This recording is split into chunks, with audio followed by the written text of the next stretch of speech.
Don't Worry Darling was a film that, admittedly, left a lot of us scratching our heads, for better or worse.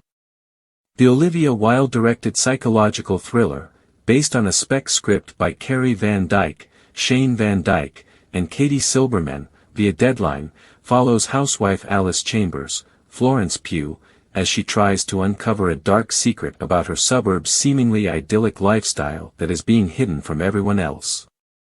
As Wilde's second directorial effort following her 2019 hit, Booksmart, Don't Worry Darling, saw a good amount of anticipation and promise, but its release was a different story.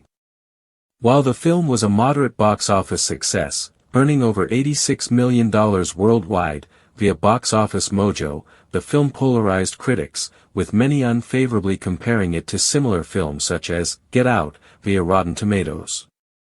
However, among the better-received aspects of Don't Worry Darling was its casting of Florence Pugh in the lead role of Alice.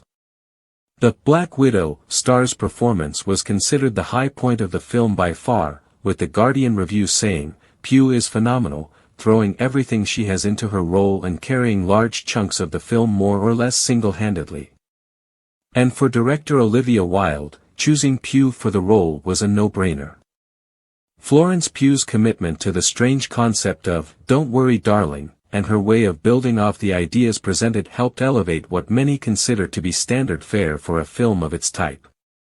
However, the journey to get Pugh on board the project wasn't as instant as one might think. In an interview with Variety, Olivia Wilde explained how she was originally planning to portray Alice Chambers, but she had a change of heart when she decided to have the film focus on a younger couple. There was something about the youthfulness, the innocence, that really made sense for the story, the House star said. "If I was Alice, I was like, well, I'm going to be with a Jack who's my age or older, and now we're in a different age bracket." It wasn't until Wilde saw Pugh's acclaimed performance in the 2019 horror film Midsommar that she struck gold, telling Variety, "I loved the film, but I loved her. I was just like, well, she's extraordinary. She's clearly the most exciting young actress working today, but we knew she was a superstar." Pugh became attached to the cast in April 2020, via Deadline, and was initially up for the role of Bunny, which Wilde eventually played. Unfortunately, due to alleged accounts of on-set conflicts between the two, Pugh would heavily limit promoting and being a part of the film's tours upon its release, via The Wrap.